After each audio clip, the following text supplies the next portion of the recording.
Okay, so the topics for today were epoxide reactions to make alcohols, and there was oxidation reactions of alcohols. Did you have any questions about any of those? Grignard stuff left over, reductions?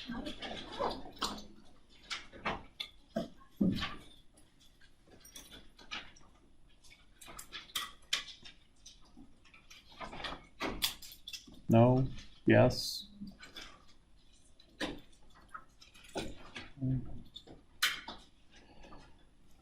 Okay, I think from last time there were a couple extra topics that I didn't talk about, and maybe I'll go back and get those at some point. But the most important thing was Grignards and reductions from last time.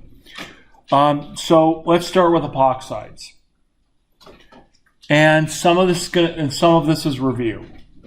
So let's start with the review of saying, okay, I'm going to react this. Well, first, I want to take this alkene and I would like to make an epoxide out of it.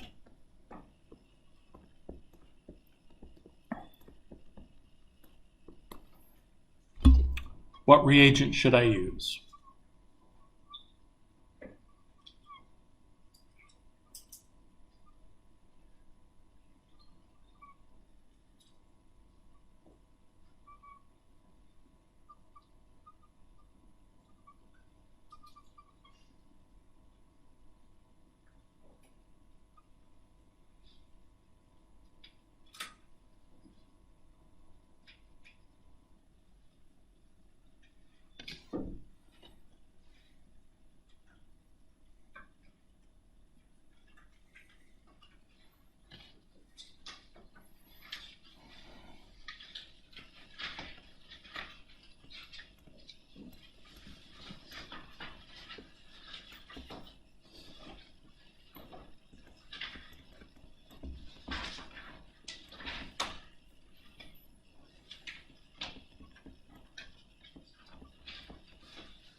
I'll give you some help.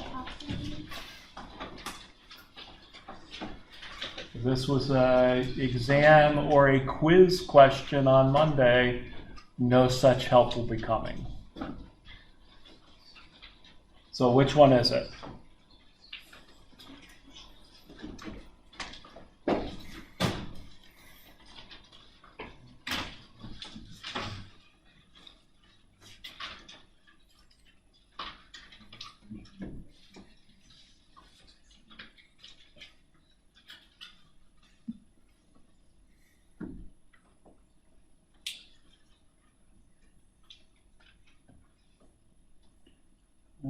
I see mostly C's, I see some B's and some A's.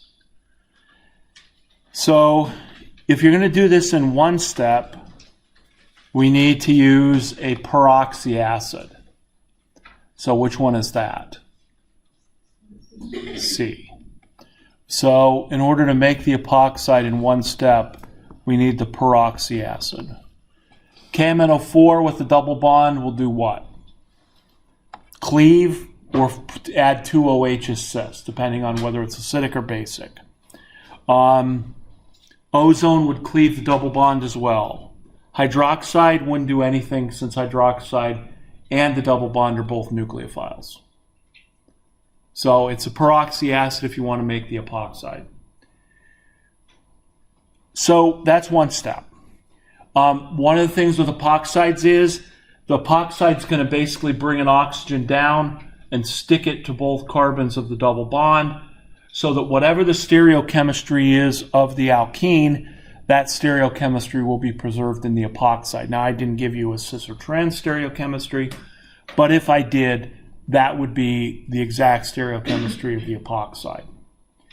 That reaction is what is called a stereospecific reaction. So there's stereoselective, there's regioselective, and then there's stereospecific. And it might sound like specific has a particular meaning that it doesn't have. So remember, when we're talking about selectivity, it can be 5149 all the way up to 100 0. There was no special term about 100 to 0 reaction.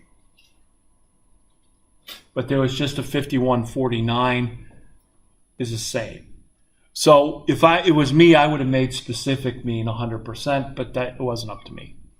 What they decided was to completely change the term of specificity.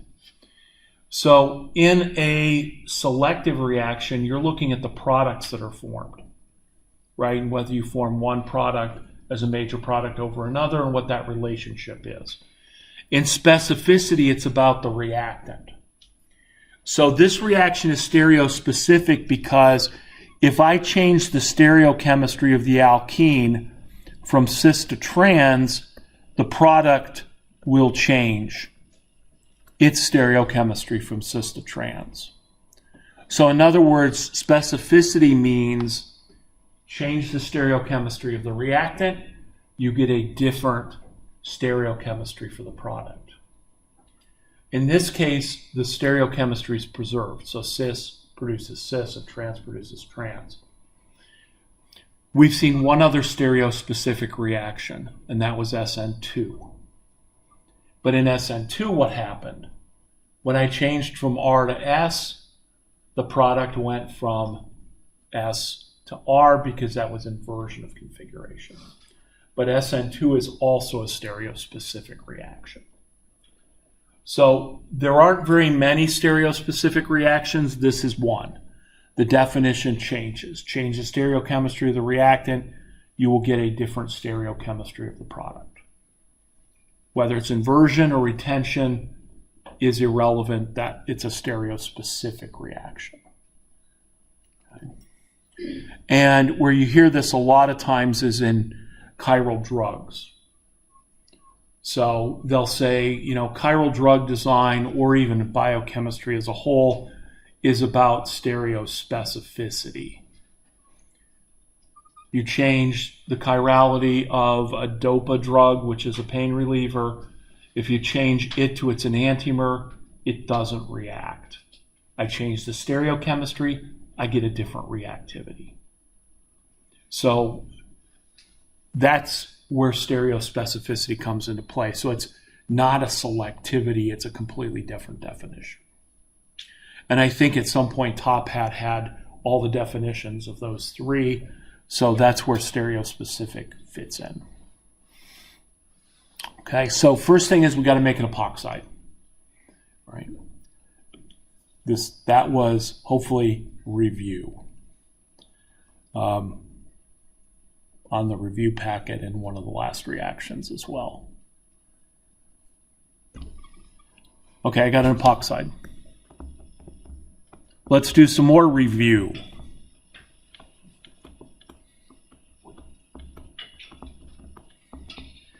I'm going to add H plus CH3OH to that epoxide. What's going to happen?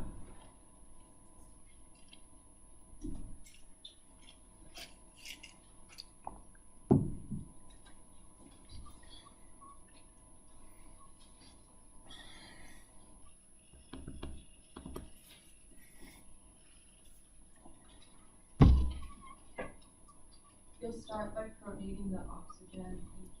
Okay, let's start by protonating the oxygen of the epoxide. That's something I've said over and over. I will continue to say it over and over again. When you have an oxygen or a nitrogen, you add acid to it. First step is always protonate the oxygen. So we're going to protonate that epoxide, and we're going to make something that looks like this.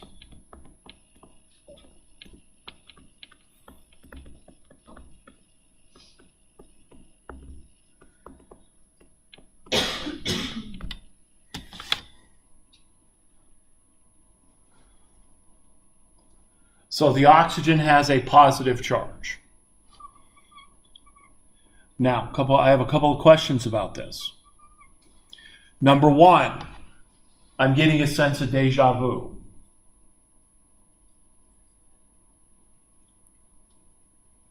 Anybody else getting some deja vu? What are you deja vuing? I think the electrons are going to go through the oxygen, right? Because if it's positive. There's still a lone pair. Oh, I put two positive charges on there. There's still a lone pair there. So which electrons are we talking about?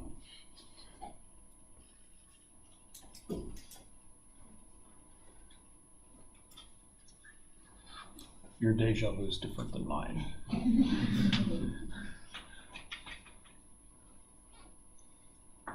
It's like the triangle intermediate from BR2. It's like a bromonium ion. Anybody have that sense of deja vu? Yeah, no.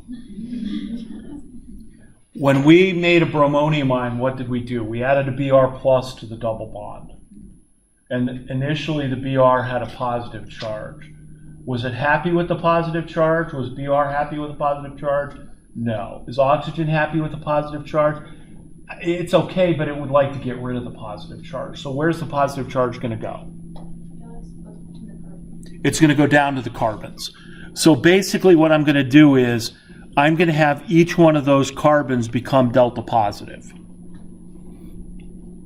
And we might as well give this carbon A and this one carbon B.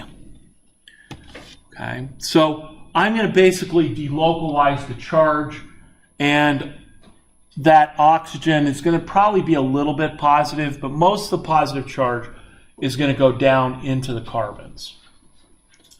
Okay, so that's the first step. Now, why is the triangle important? Because that's going to lead to a trans product, right? So then the next thing is my nucleophile CH3OH, strong or weak?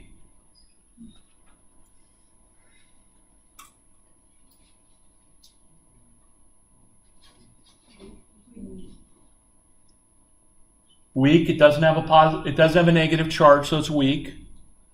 So it's a weak nucleophile. It is now going to add to either carbon A or carbon B.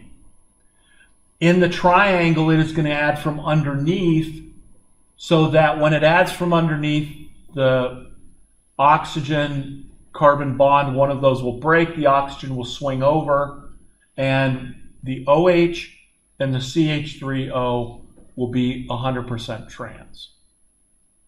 So the question is, what carbon does the CH3OH add to?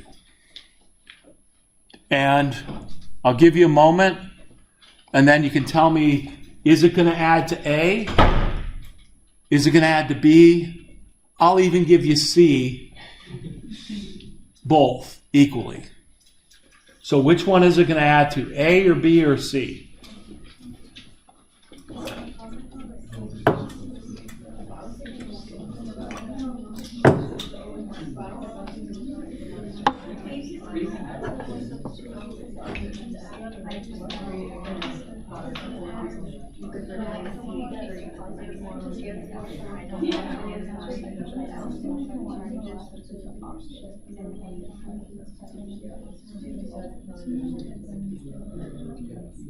And as you're thinking about an answer, think about the next question I'm going to ask.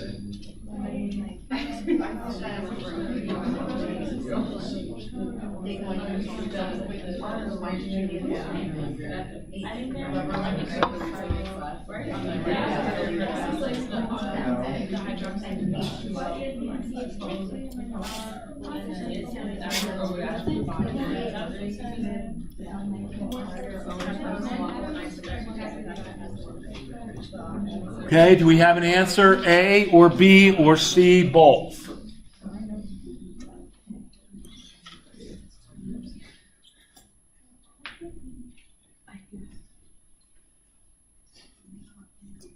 It's okay. See, this is the problem when you can see other people's answers and you can then decide to change your own, which you couldn't do with the Plickers cards. Okay.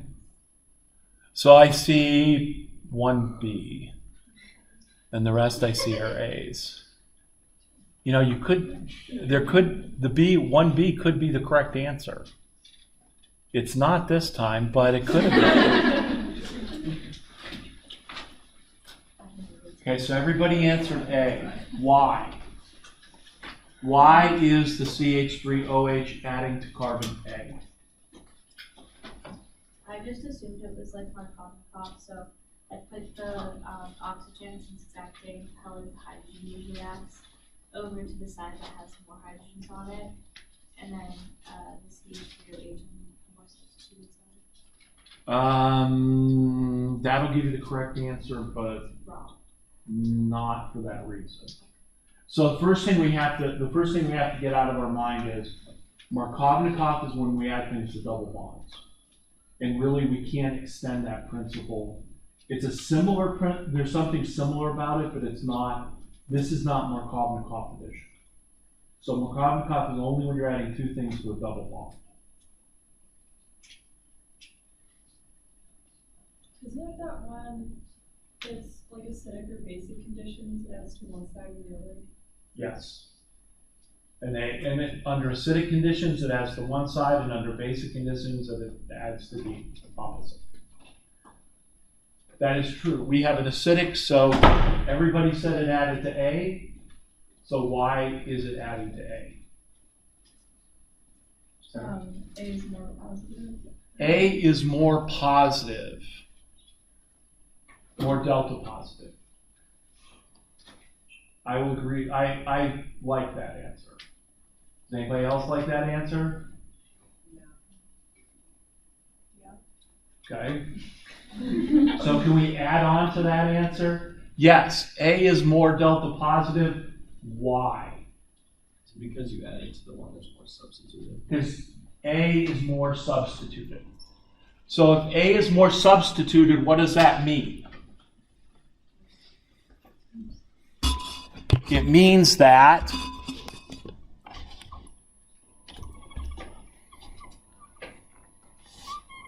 More stable. it's more stable. It's more, There's more like carbon, so that delta positive charge can go. there's more carbons to support the delta positive charge. All right, let me ask you a question. What is carbon A? Primary, secondary, or tertiary like? Because it's not exactly primary, secondary, or tertiary. I'm going to put whatever it is in quotes. So what is carbon A like? A tertiary carbocation. It's like a tertiary carbocation. What is B like? A primary carbocation. Which one of those carbons is better able to take on the positive charge? Tertiary, because it's more stable, it's more substituted. So in this case, the A is more like a tertiary carbocation and will have much more delta positive charge because it's able to support and stabilize that delta positive charge. Okay. So ultimately, why does the CH3OH add to that carbon? Well, CH3OH, the alcohol, is a weak nucleophile, but it's still electron rich. It's not as rich as a negative charge, but it's still rich. Who does it have to give its electrons to? The most electron poor, which is carbon A, because it has the greatest delta positive charge. So the methoxy group, or the methanol group, will come in and add to carbon A, and then the OH group will swing over.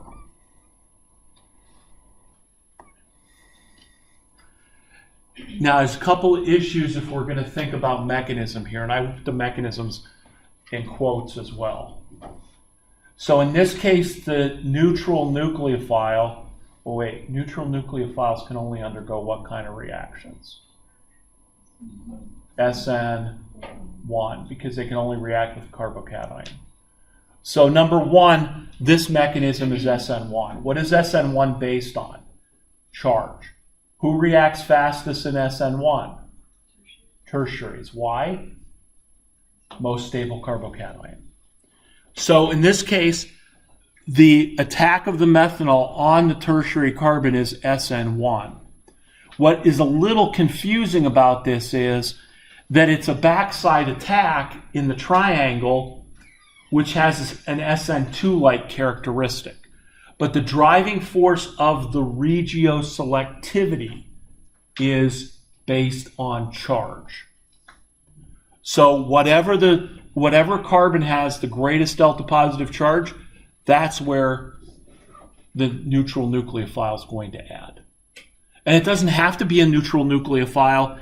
Anytime I protonate the epoxide first, the nucleophile will always add to the carbon that is most substituted. So in this case, what's going to happen is I'm going to have down here, the OCH3, the whole molecule adds. And then over here, the OH swings over so that they add trans. The trans would definitely show up here if this was a cyclohexane. But the OH and the nucleophile will always be 100% trans because of the triangular epoxide. And that's the reason why we have to interpret the regioselectivity here in the triangle, because if I don't use the triangle, if I don't say that I have this triangular intermediate, then if I just said, well, I have a tertiary carbocation here, the methanol would add 50-50. The methanol OH would be 50-50 cis and trans. They are not. They are 100% trans. Why? Because the triangle is still intact. So we add the methanol, and then, of course, we need to lose the H+, and then we'll end up with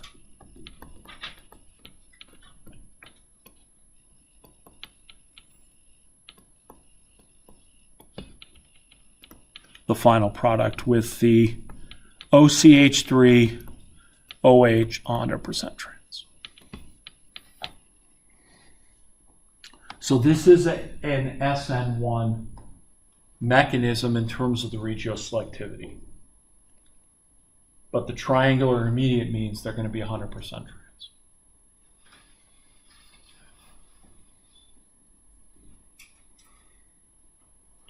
Does that make sense to everybody?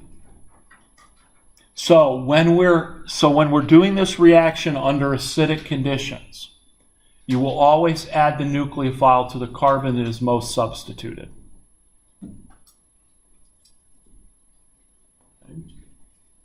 What happens if they have equal substituents?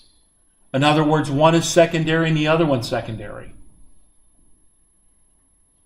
You're going to add it 50-50 to both. What if they were both tertiary? 50-50.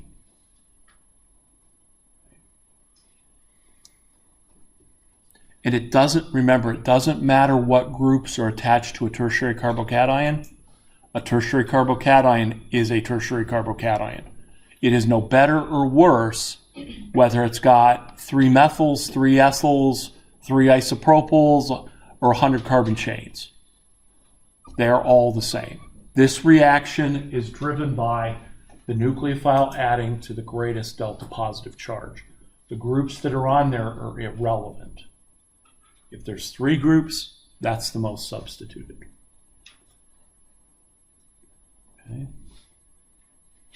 All right. So does that make sense? I think that was in one of the last review packets as well. Problems. So technically this is review. But I'm going to contrast that to what happens without the acid. So now we take that same epoxide and I say, okay, let's add a strong nucleophile to that. So maybe I take something like CH3O-. Okay, there's no acid here. Or maybe I take something like Cl-. Or I take our new friends, the Grignards. Or I take H-. Or I go back to the last chapter and I take a C triple bond C-.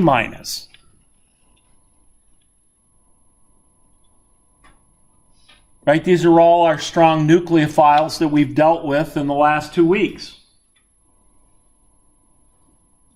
Well, CH3O- we haven't really dealt with yet, but we will.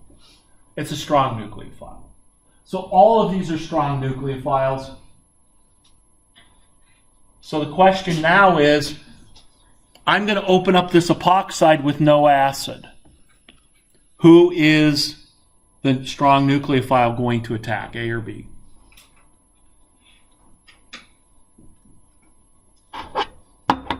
Take a minute, and then tell me which carbon do you think it'll add to, and I'll still give you a C that's 50-50.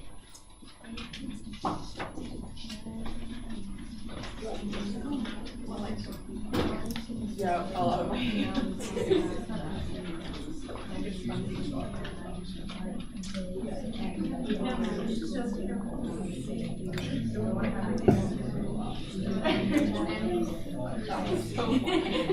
I swear I felt it and grabbed it.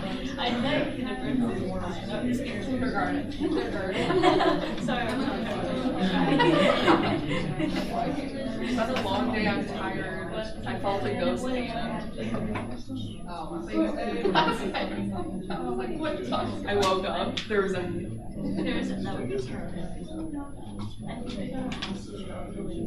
Okay, what are our answers for this? Which carbon is going to be attacked, A or B? Or C? Okay,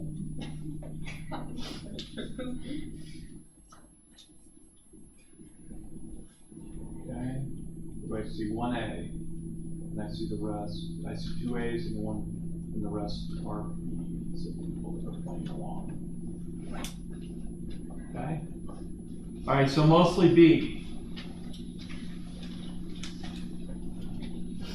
Why B?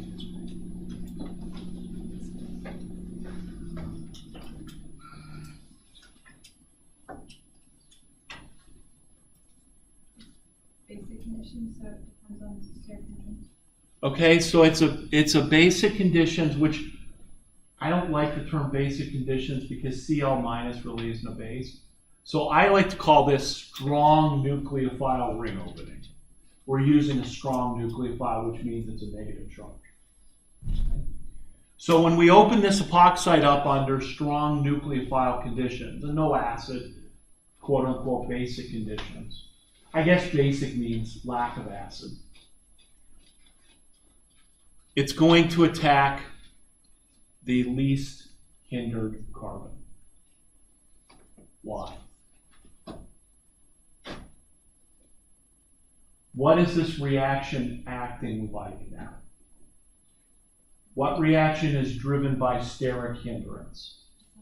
SN2. Right? SN1 is driven by the positive charge. Who has the greatest positive charge? SN2 is going to be steric hindrance. So in this case, this is going to be a true SN2 reaction from the standpoint of my CH3O- is going to come in and attack that carbon, and the leaving group is the oxygen. So that I end up forming the CH3, now the O- that results, and the OCH3 that I just added, or Cl, or H- or a Grignard, the O minus and the OCH3 are now 100% trans again. So both aspects of this, the stereochemistry and the regioselectivity, both of those are SN2. Okay, so then what happens? I have to add H plus to the O minus in order to finish off the reaction, so that now I end up with a OH and an OCH3 that are 100% trans.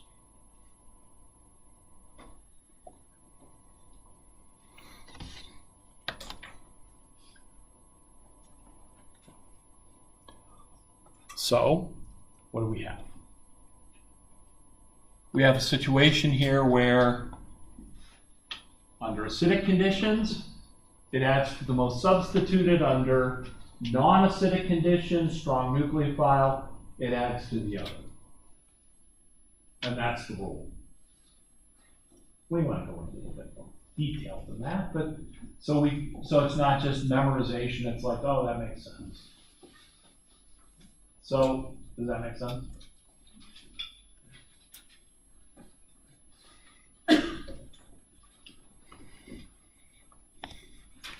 All right. Let's crank up the level of difficulty here. Oh, let me go back here. Because if you can do one, if you can add one way and add the other way, that gives you the maximum amount of versatility. So I will talk numerous times about the yin and the yang of organic chemistry. If you're going to do synthesis, you need to be able to do Markovnikov and anti-Markovnikov. You need to add a bromine to the most substituted carbon or the least substituted carbon when it comes to free radical halogenation.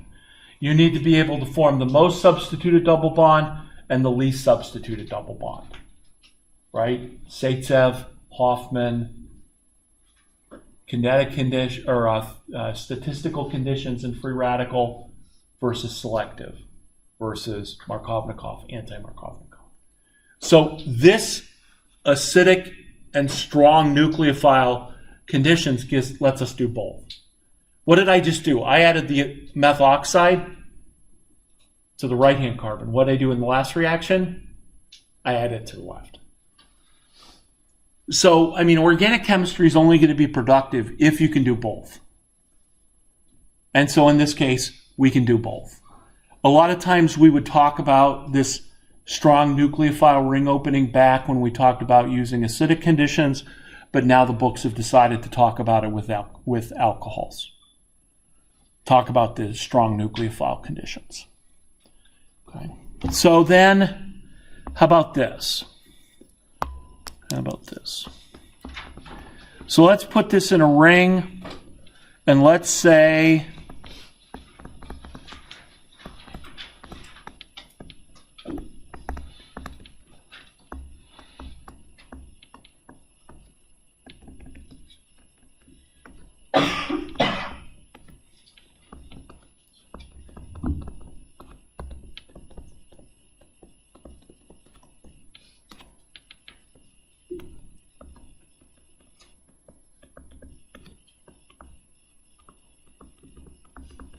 here are my two ways to open up an epoxide that is now attached to the ring.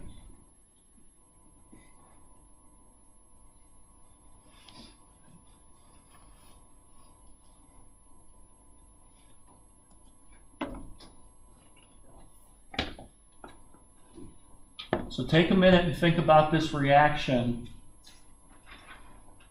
from the standpoint of where is the methoxy group going to end up on carbon A or B or both in each of these two conditions?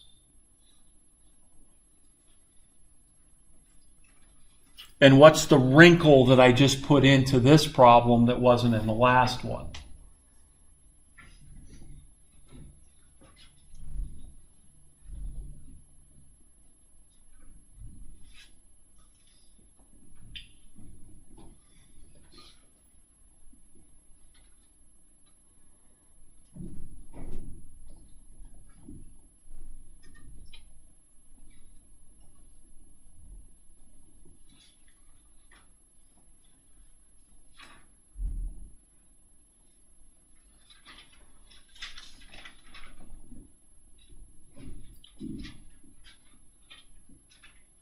you have a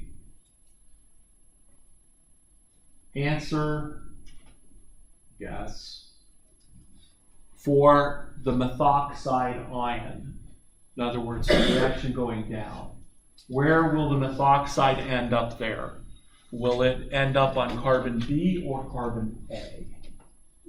What do you think? Or C, 50-50?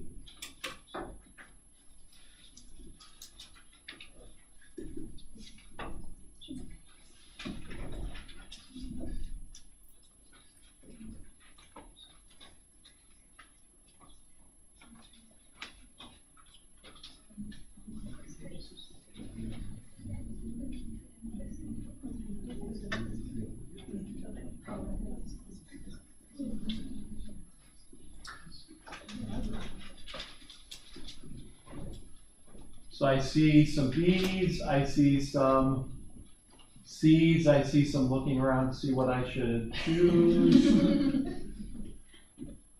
Okay. I see mostly B's, a couple C's here and there. So what's the wrinkle in this? The wrinkle is both carbons have what? They've got two other alkyl groups attached to them. Or basically they're tertiary. So they're both tertiary. So which one is the methoxide going to add to? The one that is less sterically hindered. Now, less sterically hindered, if you're tied in terms of them both being tertiary, let's look at the groups that are attached to that carbon. So is there a difference there? You got a methyl group versus an isopropyl group. So if I look at this, here's my methyl group, here's my isopropyl group. So which carbon is less sterically hindered? The one with the methyl group attached. So where will the methoxide add? To B. It'll add more B than A. And so B would be the major product. So if you have a tie between tertiary, secondary, and primary, then the question is one of those two less sterically hindered? And in this case, the methyl group is much less sterically hindered than the tertiary group. So that means methoxide is going to add to carbon B. Normally, we would look at tertiary, secondary, primary, but if there's a tie, in this case, we'd have to look at the other groups. But, does that make sense? What happens when we want to add the acid, and now I'm looking at these two carbons from the standpoint of their delta positive charge? In that case, what's going to happen? They're both tertiary. Does sterics matter? No. Because it's all about the delta positive charge. And so in that case, they are both tertiary. And so where is the nucleophile going to add? And so it's going to add 50-50, and sterics doesn't matter. Now I had some people this morning were like, really? Are you sure about that? If it affects it, it's going to be a very small amount. And if I throw that in, then I just muddy the waters. So remember, SN1 with acidic conditions, sterics doesn't count. But with a base, with a strong nucleophile, sterics is everything. It does count. Okay, so I am going to put up some problems. I looked at the problems I had, practice problems for these kind, and I didn't like them, so I rewrote some a few minutes ago. So I'm going to put those online for you to practice. Monday's quiz will be, number 1, can you give me the reagent to make an epoxide? Number 2, can you react that epoxide with acidic conditions, basic conditions, and so it will look like the problems that I have, and we'll limit Monday's quiz to just be, and I'll email this out again, to just be, how do you make an epoxide, peroxy acid? How do you open up an epoxide? Which way do you do it with acid? Which way do you do it with base? But you always end up trans with that. I'll take your quizzes, or the take-home first semester review, and I will give you back those on Monday.